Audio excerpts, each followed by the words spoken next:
আসসালামু আলাইকুম my lovely people's, সবাই কেমন আছো? আশা করি সবাই অনেক ভালো আছো।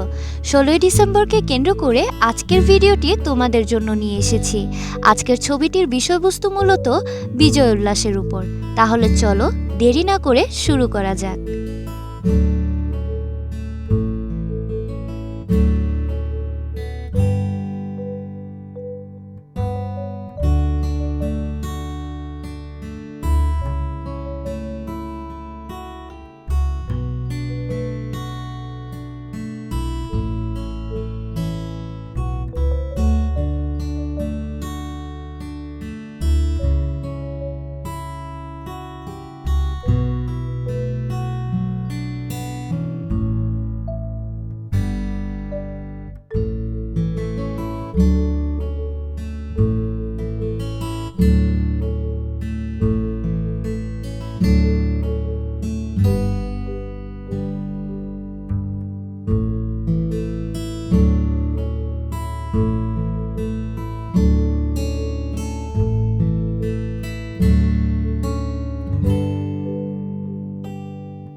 ছবিটি আঁকা শেষ, এবার রং করার পালা। ছবিটি রং করতে আমি ব্যবহার করব ক্যামেলের পোস্টার কালারটি। প্রথমে মুক্তিযোদ্ধাদের পোশাক রং করে নিব। প্রথম ব্যক্তির ক্ষেত্রে সাদা রং ব্যবহার করে ছায়া পড়া অংশগুলোতে হালকা আকাশি রং করে নিচ্ছি। লাল ও নীল রঙের সংমিশ্রণে বাকি পোশাক রং করে নিব। দ্বিতীয় ব্যক্তির ক্ষেত্রে পোশাকের নিচের অংশে নীল এবং উপরের পোশাকের অংশে গাঢ় নীল ব্যবহার করেছি।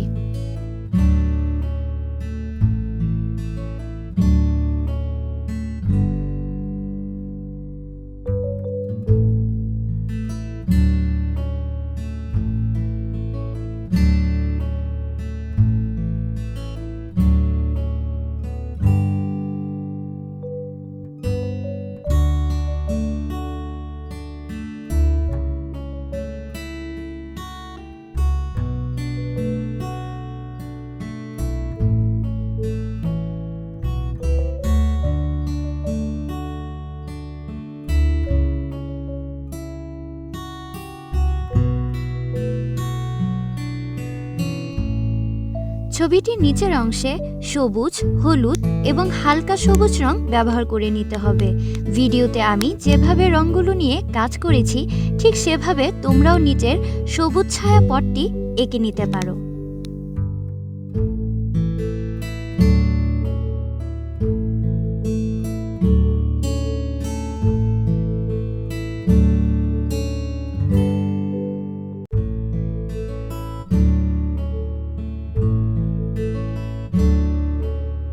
এবার ঘাসগুলোর ডিটেলস করে নিব গাঢ় সবুজ রং দিয়ে।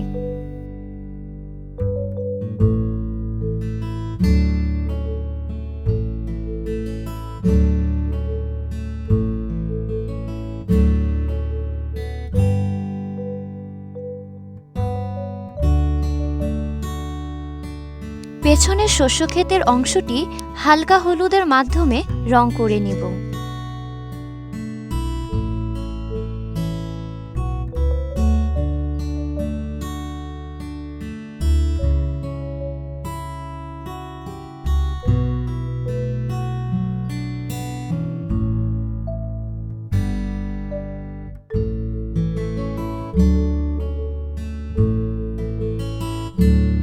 এবার গাঢ় সবুজ ও লাল রং দিয়ে বাংলাদেশের জাতীয় পতাকাটি রং করে নিতে হবে।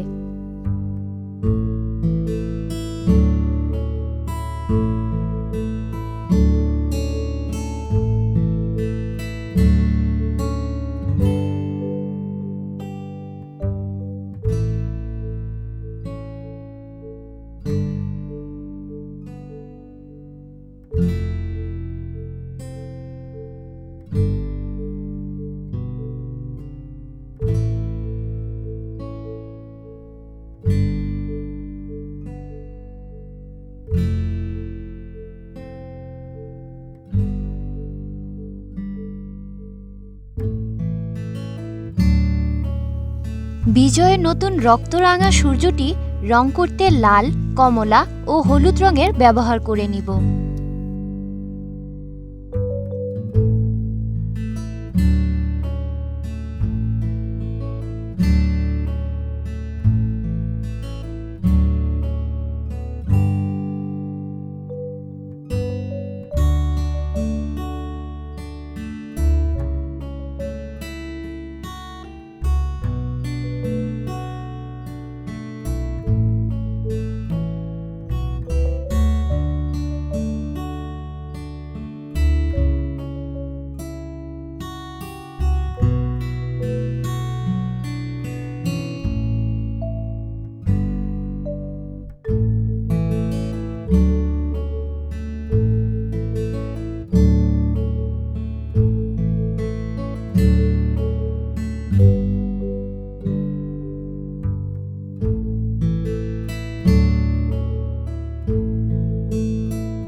এবার পেছনের অংশের দূরের গাছপালা রং করতে কালো, গাঢ় সবুজ রং ব্যবহার করব। কালো রং শুকনো সময় দিয়ে ঘাসের ডিটেলস করে নিতে হবে।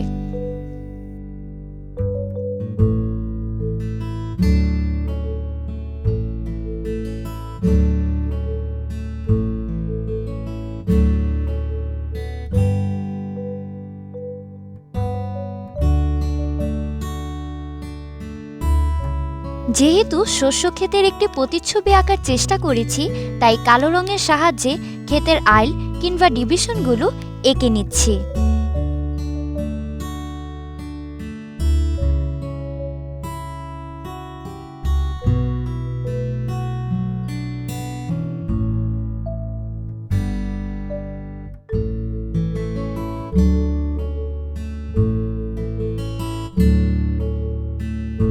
বাদামি ও সাদা রঙের সংমিশ্রণে মুক্তিযোদ্ধাদের গায়ের রং করে নিব।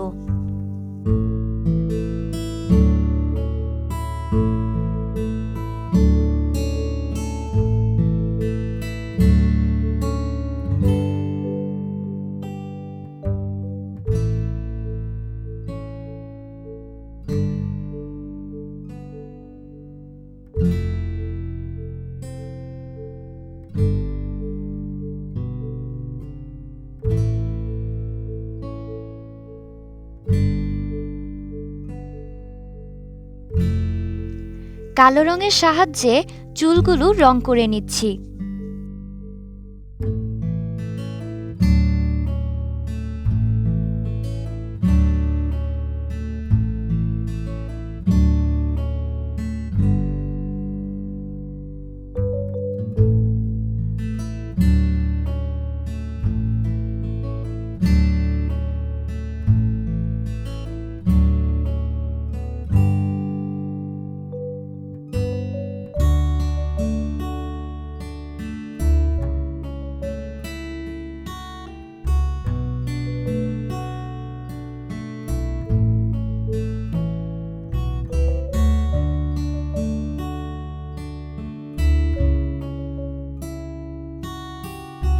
বিজয়ের পতাকাটির লাঠিটি খয়েরি রঙের সাহায্যে রং করে নিচ্ছি।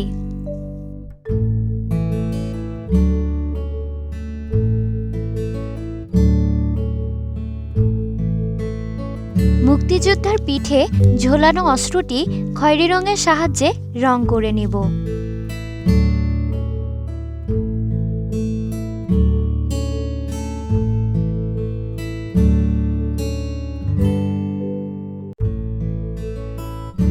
এবার মুক্তিযোদ্ধাদের মাথায় কাপড় ও গামছাগুলো রং করে নিচ্ছি। চেষ্টা করেছি বিজয় উল্লাসের ছবিটি সহজ করে তোমাদের সামনে উপস্থাপন করার। বিজয় উল্লাসের ছবিটি কেমন লাগলো তা কমেন্ট করে জানাতে ভুলবে না। তাছাড়া আমার ভিডিওতে ব্যবহৃত রং, কাগজ ও ব্রাশের ডিটেলস নিচের ডেসক্রিপশন বক্সে পেয়ে যাবে।